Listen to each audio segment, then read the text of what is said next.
नमः। श्री सरस्वती नमः।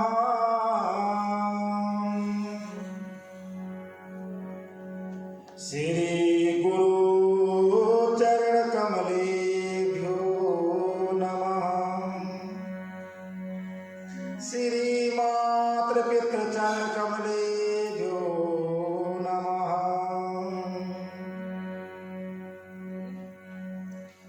ध्येयं सदा परिभवनभीष्टदोहम्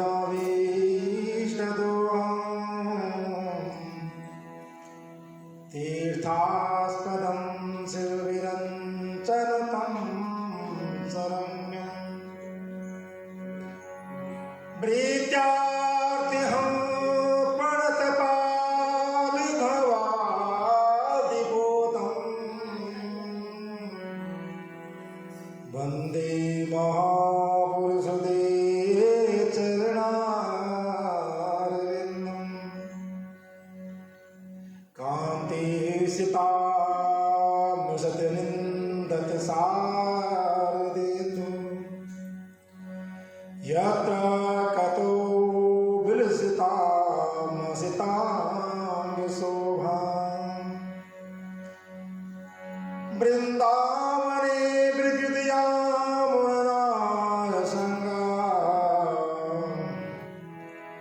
श्रीराधामुकुन्दयुगलं तदहं नमामि। यत्रैव गङ्गा यमुना त्रिवेणी गोदावरी सिन्धु सरस्वती च सर्वाणि तीर्थानि वसन्ति तत्र यत्राच्युतो द्वारकथा प्रसङ्गा यं प्रभजन्तमवेदकृत्यं द्वैपायनो विरहकातर आजुहावा पुत्रैति तन्मयदया तरवो विनेदुस् तं सर्वभूतहृदयं मुनिनामानतोऽस्मि। हे कृष्ण करुणा सिंधो दीनबंधो जगत्पते गोपेश गोपिकांत राधाकांत नमोस्तुते। वाञ्छाकल्पतरुभ्यश्च कृपा सिन्धुभ्येव च पतितानां पावनेभ्यो वैष्णवेभ्यो नमो नमः। जय जय राधा रमण हरि जय जय नवल किशोर जय गोपी चित चोर प्रभु जय जय माखन चोर जय जय माखन चोर। भोले भक्त वत्सल भगवान की जय नारायण भगवान की जय सच्चे दरबार की जय तुलसा महारानी की जय कार्तिक पावन पवित्र मास की जय।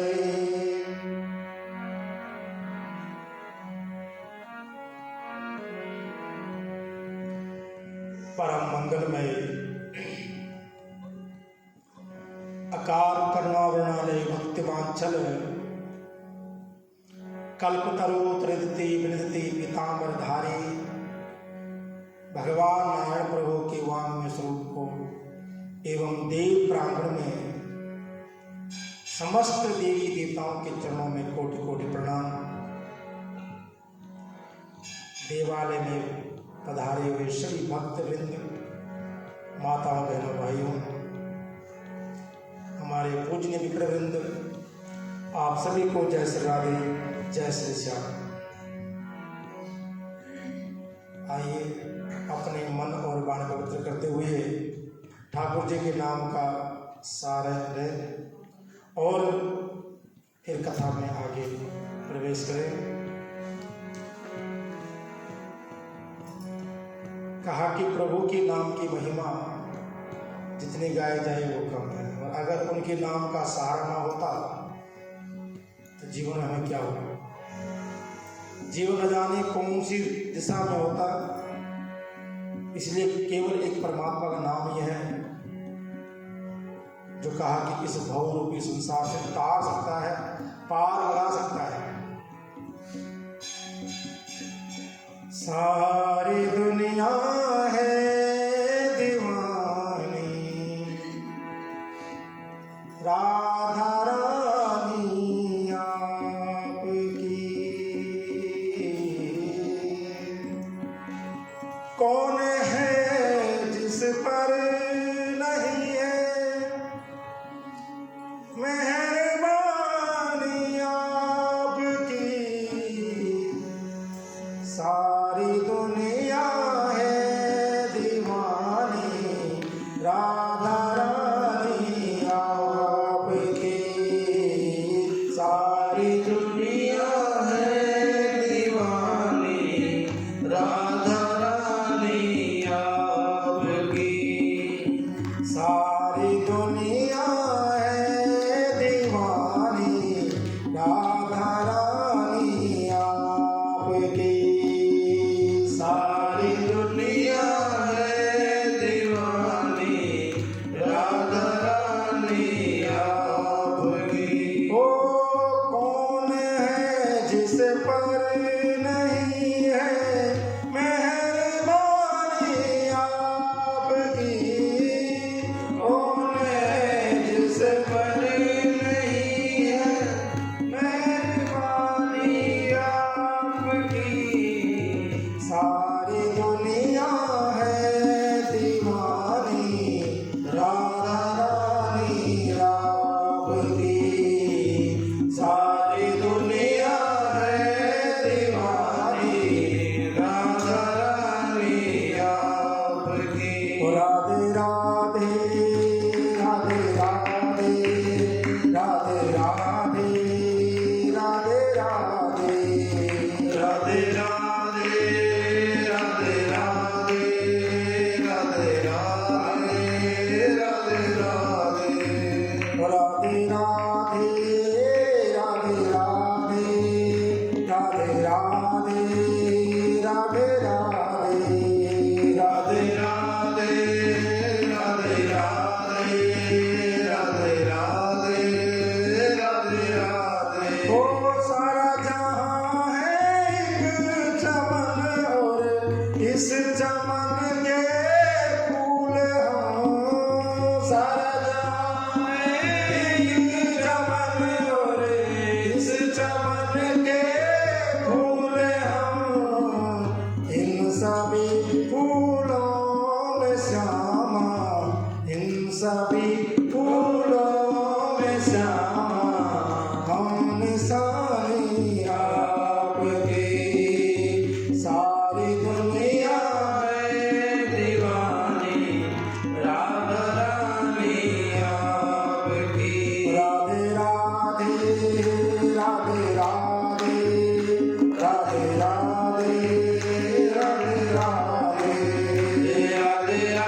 तेरा मन भी तेरा, मेरा क्या है लाड रे। तन भी तेरा मन भी तेरा, मेरा क्या है लाड रे। तेरा तुझको सौंपता हूँ, तेरा तुझको सौंपता हूँ, या निशानी आपकी। सारी दुनिया है दीवानी, राधा रानी आपकी। राधे राधे राधे राधे राधे राधे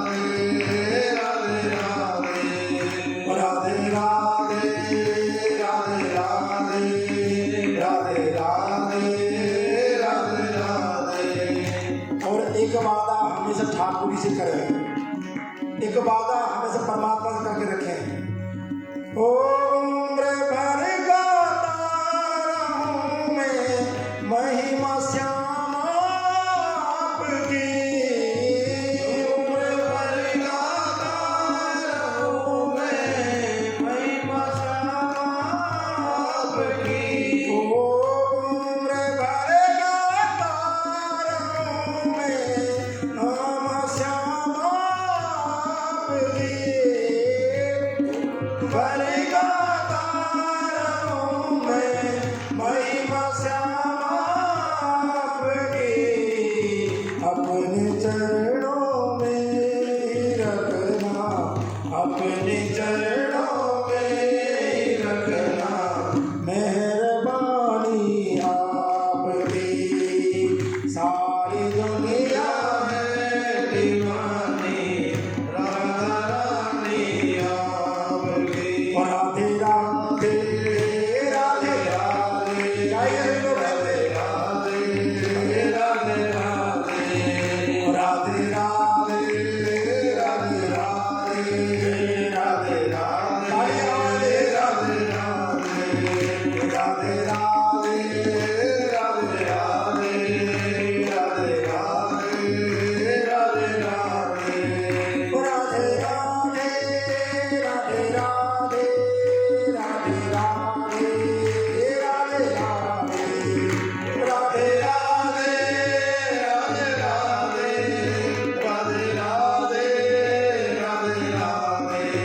और राधे राधे राधे राधे राधे राधे राधे राधे राधे राधे राधे राधे राधे राधे राधे। बोल राधा रमण की, सारे सरकार की जय। भक्त वत्सल भगवान की जय। जय श्री राधे, जय जय श्री राधे, जय जय श्री राधे श्याम। बड़े ही सुंदर भाव। कहा कि उम्र भर गाता रहूं श्याम महिमा। ठाकुर जी ऐसी कृपा बनाए रखें कि हम हमेशा उसकी महिमा गाते रहें, प्रभु के चरणों का गुणानुवाद करते रहें और प्रभु की कृपा सदैव हमें मिलती रहे। यही एक चीज मांगे। वैसे भी ठाकुर जी की बड़ी अपार कृपा है।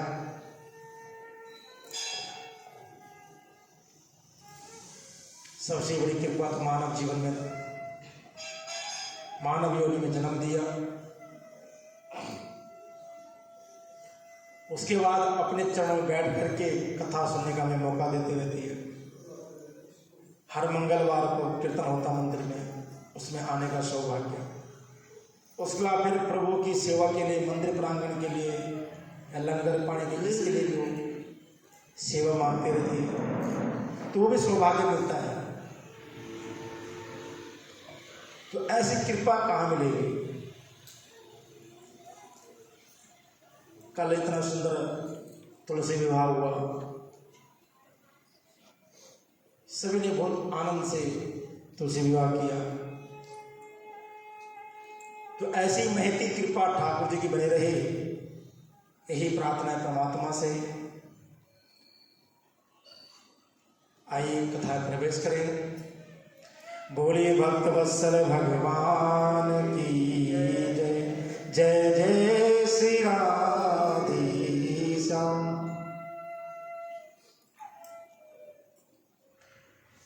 कल परसों की कथा हम लोगों ने श्रवण किया था कि किस प्रकार सरस्वती के श्राप से स्वरा देवी, सभी देवता लोग नदियां बन गए।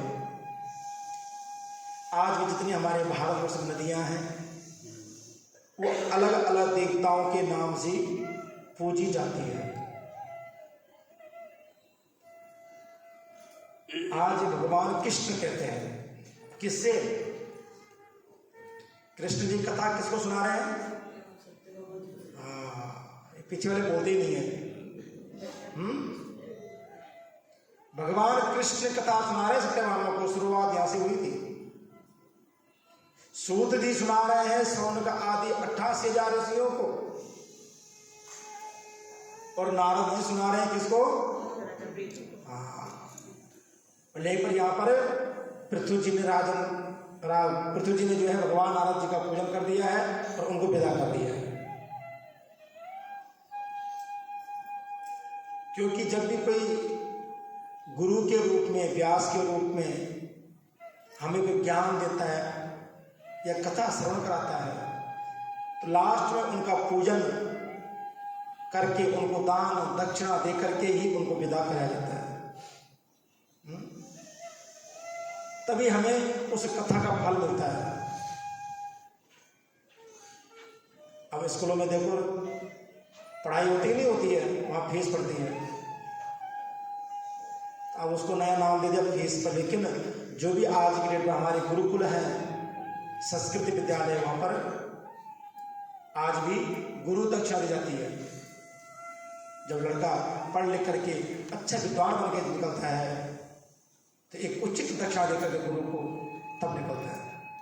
और हर साल गुरु पर्व या व्यास पूर्णिमा बिता करके गुरु जी का आशीर्वाद प्राप्त करते हैं। तो आज यहां पर जो है भगवान कृष्ण कह रहे हैं कि इति तद्वचनम श्रुत्वा पृथुर्विसमितमानसा संपूज्य नारदं सम्यग् विसर्जतापि। कहा कि ये देवी इस प्रकार जो है सारी कथा श्रवण करके पृथुराज जी महाराज ने आज विधिवत पूरी विधि विधान से भगवान नारद जी का पूजन किया और उनको जो आज अपने घर से विदा किया। लेकिन कहा कि ये जो तीनों व्रत हैं कौन कौन से? कार्तिक मास, माघ मास और एकादशियां। कि तस्मात् व्रतत्रयं होना मातृ प्रियंकरं माघ कार्तिकयोदशे एकादशी व्रत प्रभुं। माघ मास में किया व्रत, कार्तिक का मैंने किया व्रत और एकादशी ये व्रत मुझे बहुत प्रिय है। थोड़ा गला भी खराब है कल से, कल ज्यादा जोर लग गया। कहा कि ये मुझे बहुत प्रिय है और वनस्पतियों में मुझे तुलसी बहुत प्रिय है। ध्यान रखना, शास्त्र प्रमाण है इसका कि वनस्पति नाम तुलसी मासानाम कार्तिकी प्रिया एकादशी तिथि नाम चा क्षेत्राणाम द्वारिका प्रिया। पेड़ पौधों वनस्पतियों में मुझे तुलसी बहुत प्रिय है। कौन कह रहे हैं? ठाकुर जी कह रहे हैं। और महीनों में कार्तिक बहुत प्रिय है। वैसे तो और भी गिनाए हैं लेकिन कार्तिक मुझे बहुत प्रिय है। तिथियों में एकादशी बहुत प्रिय है। और नगरी में द्वारिका। बोले द्वारिकाधीश भगवान की। अलग अलग युग के अलग अलग 4 द्वार हैं। और इन 4 द्वारों की यात्रा जीवन में एक बार अवश्य करें। सतयुग का मुख्य द्वार कौन सा है? मोक्ष द्वार है, किसी को पता? बोलो राधे राधे। सतयुग में स्थापना हुई थी बद्री विशाल भगवान की। बोले बद्री विशाल भगवान की। जहां पर हमेशा परमात्मा आज भी निरंतर तप में वास करते हैं, साधना में लीन है। बद्रीनाथ में शंख नहीं बजाता है, शंख वहां पर कभी नहीं बजता आज भी। एक दो वहां शंख चूर्ण राक्षस आज भी छुपा हुआ है, और वरदान दिया हुआ है कि जिस दिन इस जगह वो शंख बजाएगा उस दिन वो बाहर निकल जाएगा। इसलिए आज भी बद्रीनाथ के किसी भी घर में या किसी मंदिर में शंख नहीं बजता। तो सतयुग में स्थापना हुई थी किसकी? बद्रीनाथ भगवान की। दूसरा द्वार है रामेश्वरम। त्रेता में स्थापना हुई है रामेश्वरम। और द्वापर में द्वारिकाधीश, और कलिकाल में जगन्नाथ भगवान। बोले जगन्नाथ भगवान की। ये भगवान नारायण के 4 मुख्य मोक्ष द्वार हैं, और इनकी यात्रा करना बहुत जरूरी है।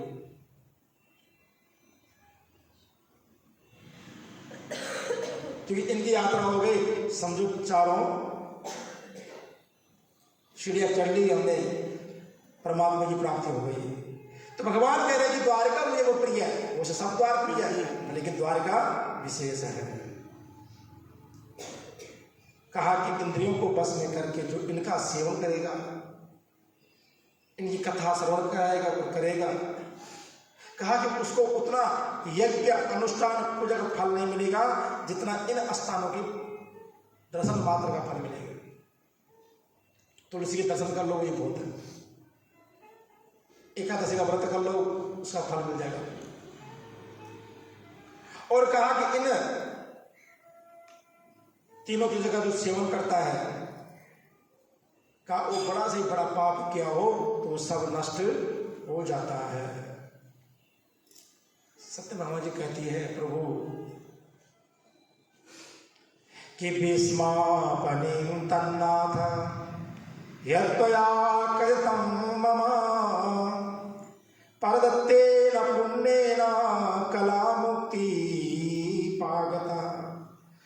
सत्यभामा जी कहती है प्रभु, जो आपने मुझसे कहा है, कलह थी, कलह को किसने दिया था? पुण्य कर्म धर्मदत्त नाम के ब्राह्मण दिखता था। और किसकी पत्नी थी ये पूर्व जन्म में? थोड़ा होमवर्क किया करो भैया, बहुत ज्यादा, कल सब पार्टी में सब भूल गए कल है। विष्णुदत्त नाम के ब्राह्मण की पत्नी थी ये पूर्व जन्म। कार्तिक बाद आओगे ना मंदिर में, कभी मैं बात छेड़ दूंगा बीच में, इससे में कथा याद रहती है हमको। तो भगवान सत्यभामा कहती है प्रभु कि आपने कहा था कि कलह को जो है धर्मदत्त ब्राह्मण ने अपने पुण्य दे करके जो है उसके सारे पाप खत्म कर दिए। क्या ऐसा हो सकता है? क्या ऐसा संभव है कि प्राय के दिए हुए पुण्य से भी हमारे पाप खत्म हो सकते हैं? तब भगवान कृष्ण कहते हैं कि आदित्याना विपुण्यानि पापान्यपि तथा नरे प्राप्यन्ते कर्मणा येन तद्धातावन सामया। कहा कि बिना दिए हुए पुण्य तथा पाप दोनों मनुष्य को मिलते हैं। ये नहीं पुण्य मिलते, पाप भी मिलते हैं बिना दिए हुए। कहा कि सतयुग आदि तक अर्थात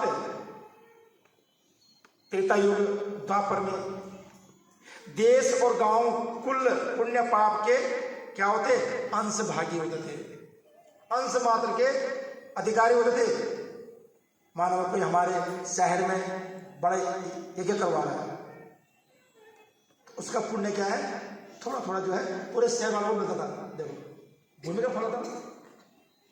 अब जैसे जिस मंदिर प्रांगण में पूजा पाठ होती है, रोज सत्संग चल रहा है, कथा चल रही है, इसका पुण्य क्या है? जो भी यहां पर आएगा मिलना मिलना इसको, पर वो किसको मिलेगा? जो भाव से शुद्ध होगा, भगवान के दर्शनार्थ ही तो आएगा, पवित्र आत्मा से भी आएगा, है ना।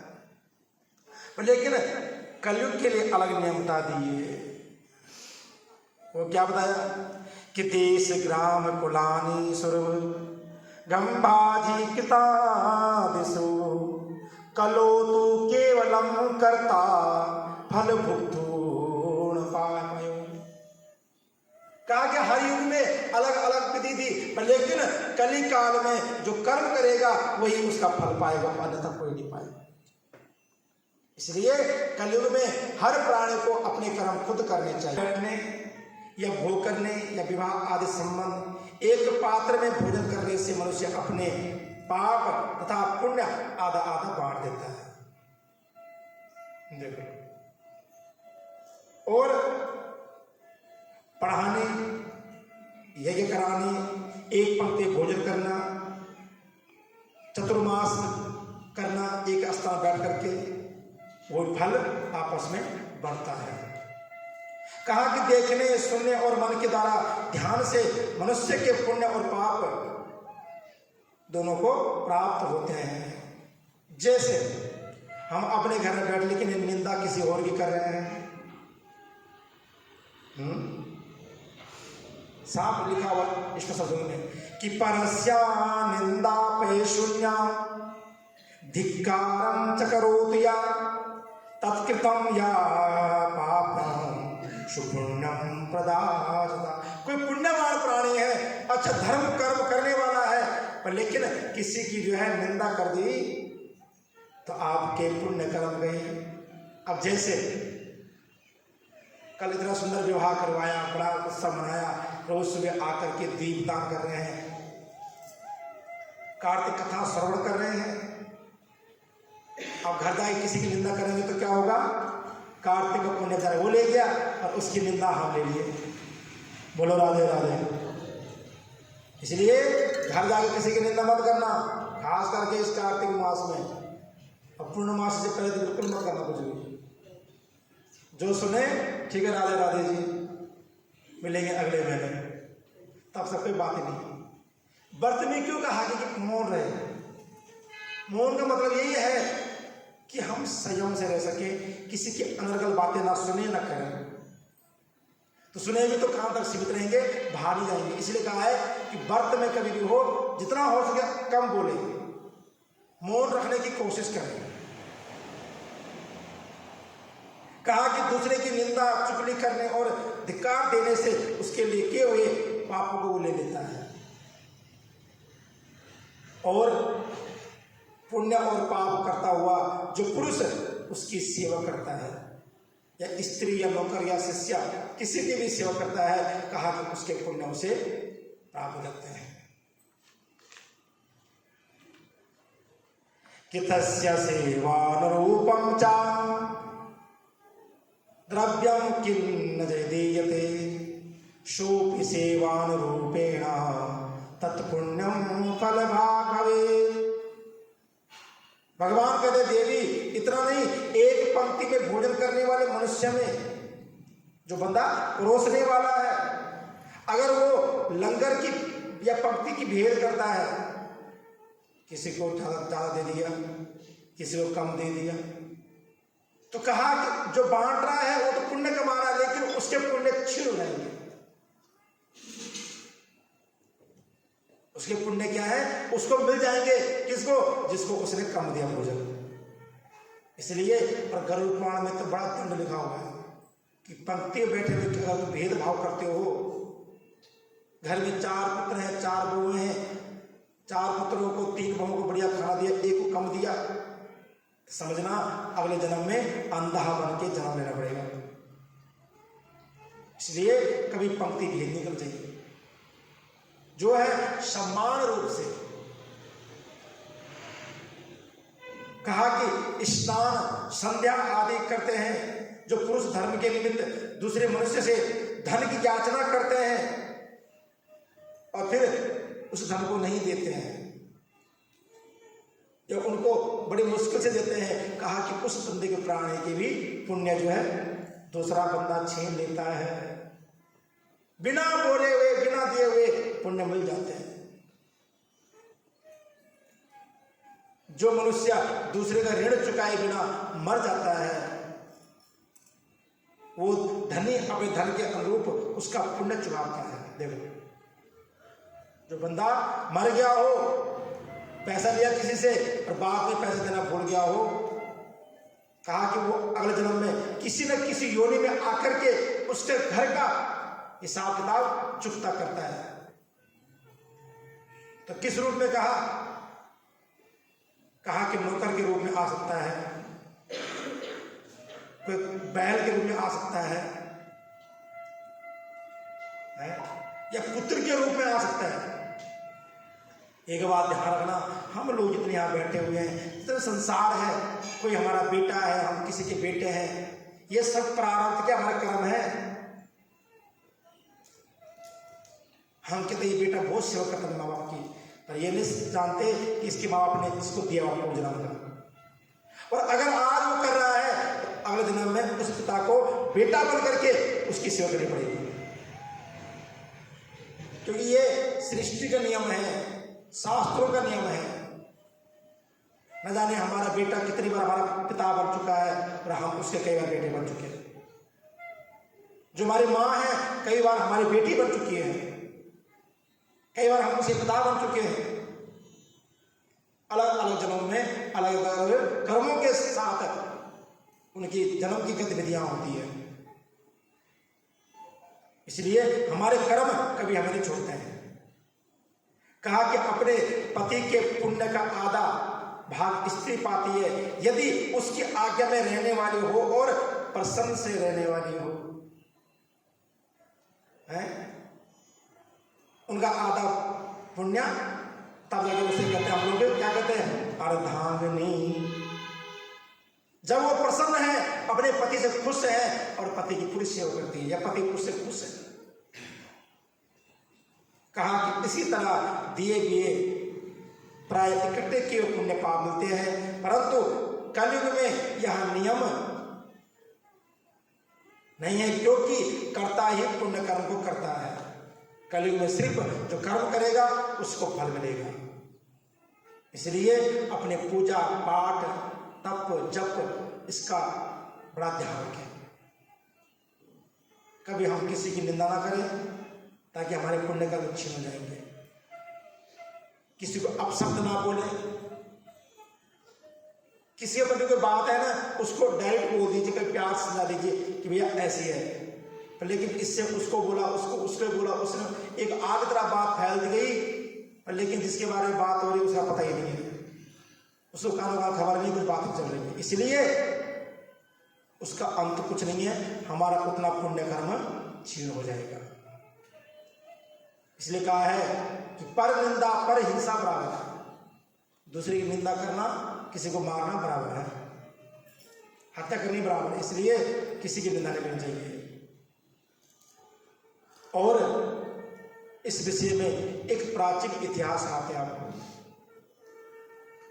छोटा सा दृष्टांत मानो आपको कि इंसान के कर्म किस तरह उसको एक दिन कटघरे में खड़े कर देता है। मैंने पहले भी सुना होगी सर आपको कि एक बार कोई बंदा बद्रीनाथ गया था। हमारे पूर्वज हमको एक कथा सुनाया करते थे, क्योंकि जहां पर कर्म की विशेषता आती है ना, वहां पर एक चीज बहुत ध्यान रखनी पड़ती है। तो कहा कि एक बार किसी दुकानदार से उसके पैसा कहीं खो गया। पहले पैसे जो है बैंक में जमा होते थे, कहाँ होते थे, पोटली ऐसे बांधे होते थे पल्ले में, गांठ बांध के, उसके बाद कमरे बांध देते थे। ये थी पहले की विधि। इसलिए कहावत पड़ी हुई है, कंठ केवल विद्या और गांठ का पैसा जब मर्जी खोलो काम है। विद्या वही है जो तुमने गले में याद किया हुआ है, कहीं पर भी बोल दिया सुना दो जी। अब बोलो नहीं जी मैंने डायरी में लिखा हुआ है, तो डायरी छूटे घर में। कोई बोल दी पंडित जी भजन सुना दो, पंडित जी याद ही नहीं है बहन जी, डायरी में लिखे हुए, समय बीत गया। पैसे भी ऐसी है, तो धन हमेशा क्या चाहिए, अपने पास जो है वही पर्याप्त है, वही सही है। किसी को दिया हुआ है, कहीं रखा हुआ है, तो वो काम नहीं आएगा एंड टाइम पे। तो वही कोई सौकार था राजस्थान के, तो उसने वहां पर बद्रीनाथ में किसी दुकानदार से कर्जा ले लिया, और जब कर्जा मांगा वापस आया, तो वापस आने के बाद वो पूरा हो गया। पहले के लोग विश्वास बहुत करते थे, अब किसी को मांग के देखा जाए,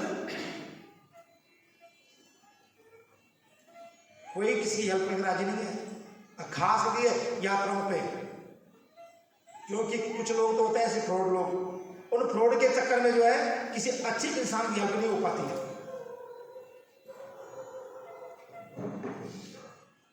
वापस आया, शरीर छोड़ दिया, कई समय बीत गया, लेकिन वो कर नहीं चुका पाया। उनके जो बेटे थे वो पिताजी के मरने के बाद भी क्या देखते, रोज एक बैल देखते सपने में। वो कहते बेटा मुझे ऋण मुक्त करो, ऋण मुक्त करो, ऋण मुक्त करो। आंखों से आंसू बह रहे हैं।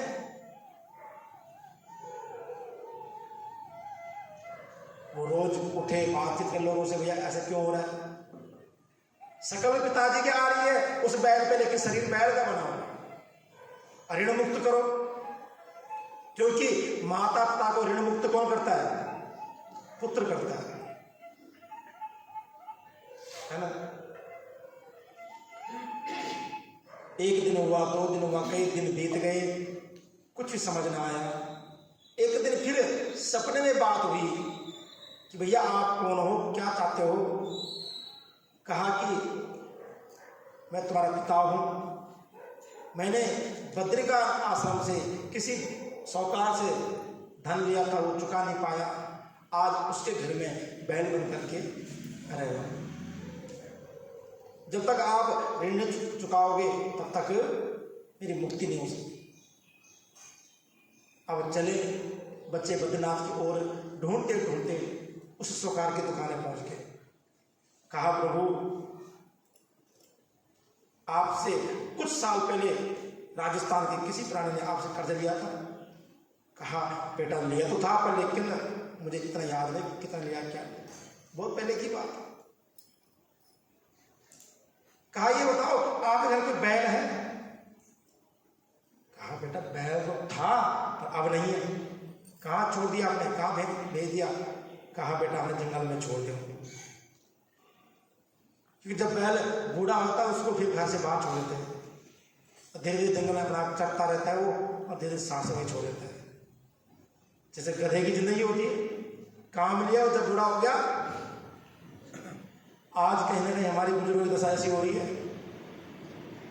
जब मम्मी पापा ने बढ़िया कमाया, खिलाया पिलाया खूब, हेलो मम्मी, हेलो पापा, good morning, good night, hi hello करते हैं। जैसे लगे कि अब भैया शरीर जजरा हो गया, लाठी की सारे मिलने लग गया, उसके बाद वृद्ध आश्रम की कोई करता सेवा, नहीं तो बहुत मुश्किल हो रहा है। रोज वृद्ध आश्रम खोल रहे। तब वो साहूकार ने सुनाया दिया कि हमारे घर में एक बैल था, हमने हमारी गाय का बच्चा था, कोई बड़ा हुआ, हमने उससे अपना बहुत काम लिया, क्योंकि पहाड़ों में ट्रैक्टर नहीं चलते हैं, वहां आज भी बैल के द्वारा जो है हल लगाया जाता है। और अब बूढ़ा हो गया तो हमने उसे जंगल छोड़ दिया। कहा कौन जंगल छोड़ा, चलो हमारे साथ। अब बाबा जी को साथ में लेके चले हैं, उनके 2 पुत्र थे, दोनों पुत्र गए साथ में। जैसे ही बैल के पास पहुंचे तो बैल आखिरी सांसें गिन रहा है। वो कहता भैया ये बैल से तुम्हारा क्या लेना देना है तुम लोग। कहा महाराज ये बैल नहीं है, ये इसमें हमारी पिताजी की आत्मा है, ये हमारे पिताजी का पुनर्जन्म है, और जिन्होंने तुमसे धन लिया था वो मेरे पिता थे। ओह अच्छा जी, आप बताओ तुम्हारा धन कितना था। जितना उनको थोड़ा याद आया उसका 4 गुना बढ़ के उनको धन वापस उठाया। सूद ब्याज गंडखुलाई जो भी होती है ना, वो सब दे करके जो है आज अपने पिताजी को प्रणाम किया। आज गदगद हो गया और उसके आंखों से आंसू बहते हुए आज शरीर छोड़ा। ये क्या है? प्रारब्ध के हमारे कर्म है। कुछ कर्म का फल यही भुगतना पड़ता है, कुछ माया के भुगतना पड़ता है, कुछ अगले जन्म में लेकर के भुगतना पड़ेगा। अब आप लोग हमें पूरियां खिलाते, खीर खिलाते, न जाने कौन जन्म हमें भरना पड़ेगा। है सही बात है भैया, हमें उतना ही सुटेबल है दान दक्षिणा जितना हमने कर्म किया। और अपने जीवन में तो प्रैक्टिकल कई बार महसूस किया हुआ है। अगर हवन के हाथ सफर किया है तो अगर 2100 की जुर्माना दे दिया तो वो 1000 रुपये लगेगी। ये तो बीमारी में जाएगा या तो गाड़ी खराब होगी वहां जाएगा। ये प्रैक्टिकल है। कली काल में कुछ लोगों को धन बचता है, पर लेकिन जो भगवान के दास हैं, भगवान से अटैचमेंट है उनकी, उनको नहीं बचेगा कली को धन, भगवान आने देता है। तो एक बार मैंने गुरु जी से ऐसी बात पसंद किया तो ये बात गुरु जी ने बताई थी कि ब्राह्मण संत वैष्णव जिनके ऊपर ठाकुर जी के होंगे उनको अन्याय का धन कभी नहीं बचेगा। ध्यान रखना, वो तुरंत निकल जाएगा।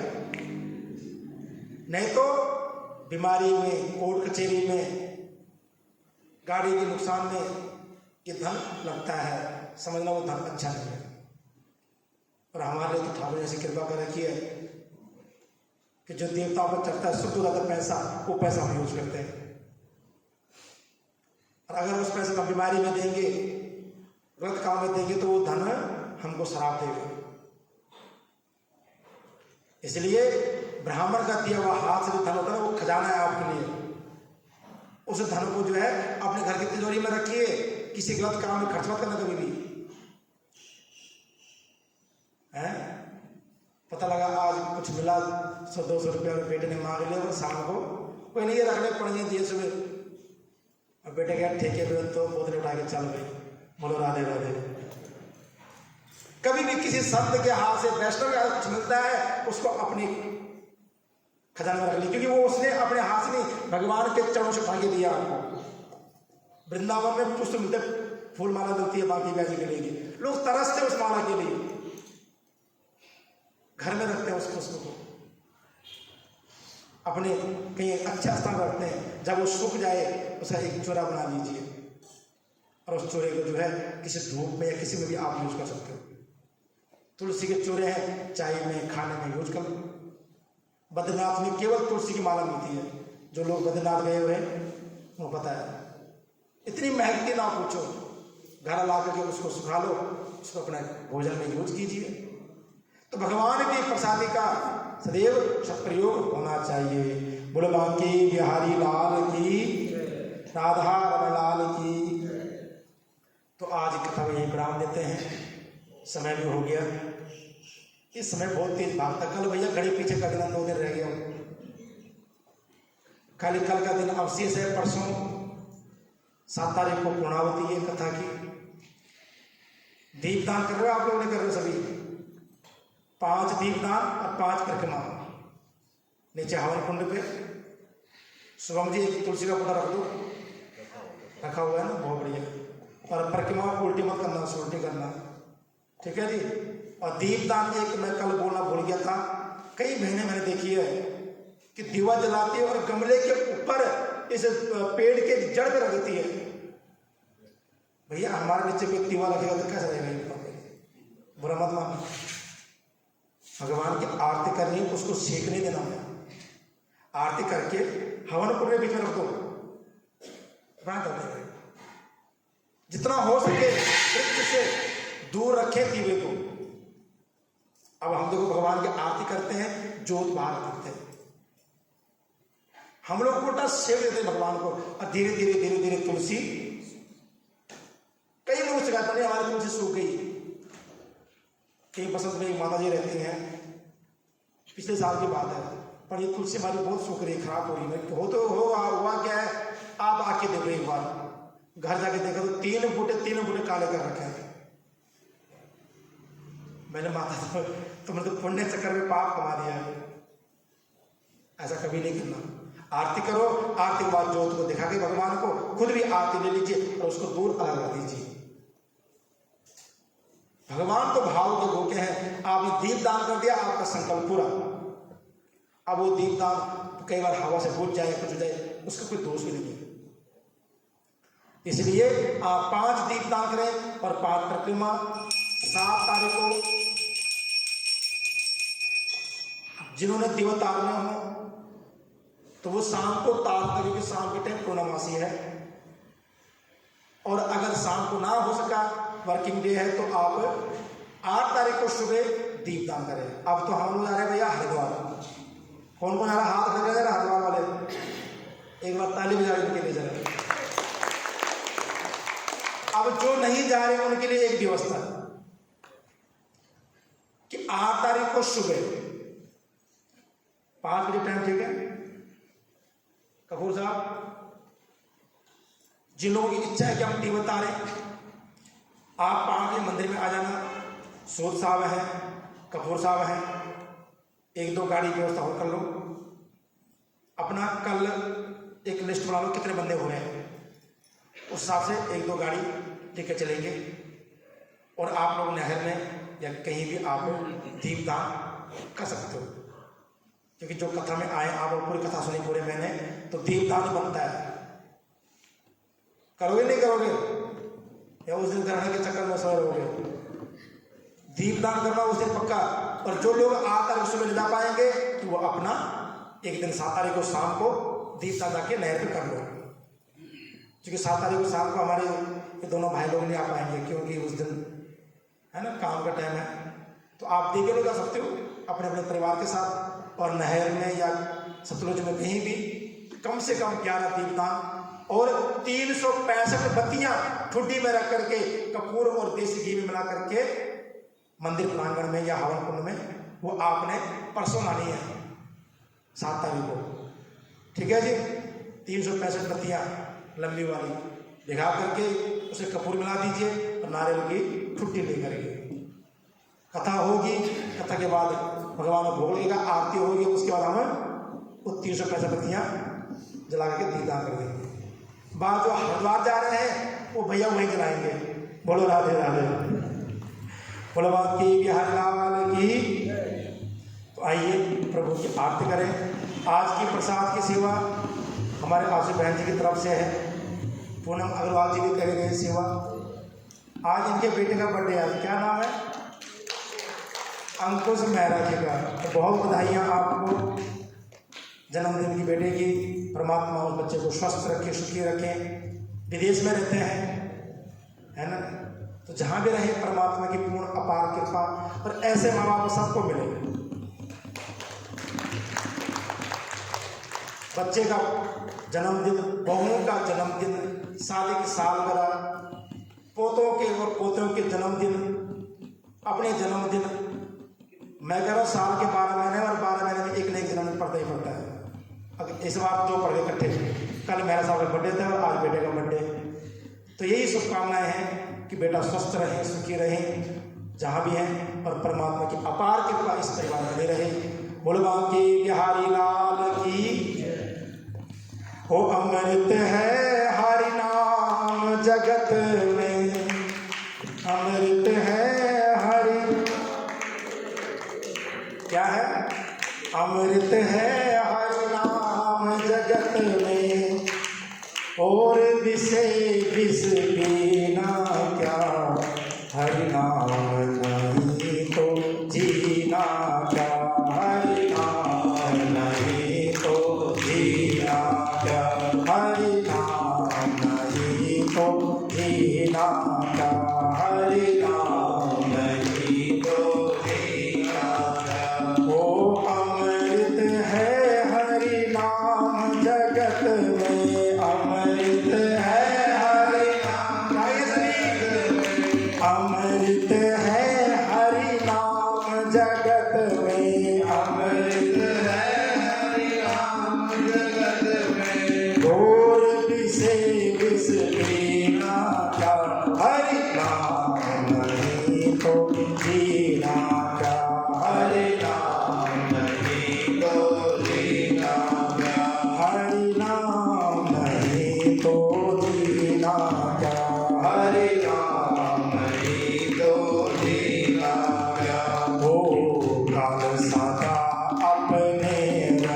डोली, काल सदा अपने रस डोले, ना जाने कब सिर चढ़ बोले, ना जाने कब सिर चढ़ बोले। हरि नाम जपो निश्वास रे, हरि नाम जपो निश्वास रे, इसमें अब बरस महीना क्या, हरि नाम नहीं तो जीना क्या, हरि नाम नहीं तो जीना क्या, हरि नाम नहीं तो जीना क्या, हरि नाम नहीं तो जीना क्या। वो तीरथ है हरि नाम हमारा, तीरथ है हरि नाम हमारा, फिर क्यों फिर दे मारा मारा, फिर क्यों फिर दे मारा मारा। ओ अंत समय हरि नाम, अंत समय हरि नाम, तो काशी और मदीना का, हरि नाम नहीं तो जीना क्या, हरि नाम नहीं तो जीना क्या, हरि नाम नहीं तो जीना क्या, हरि नाम से सब सजावे, भूषण से सब अंग सजावे, भूषण से अंग सजावे, रसना पर हरि नाम न आवे, रसना पर हरि नाम न आवे। रसना किसे कहते हैं? जीवा को।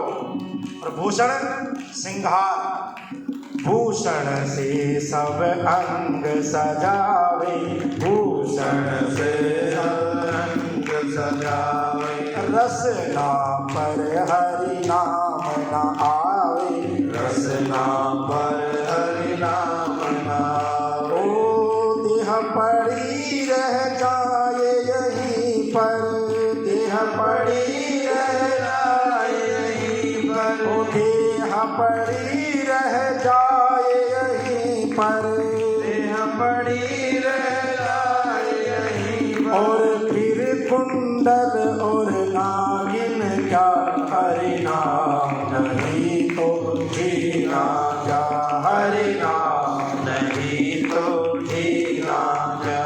ओ अमृत है हरि नाम जगत में, अमृत है हरि नाम जगत में, ओ अमृत है हरि नाम जगत में, अमृत है हरि नाम जगत में। और घोर भी से विष पीना क्या, हरि नाम नहीं तो जीना क्या, हरि नाम नहीं, तालियां बजा जीना क्या, हरि नाम नहीं तो जीना क्या, हरि नाम नहीं तो जीना क्या, हरि नाम नहीं तो जीना क्या, हरि नाम नहीं तो जीना।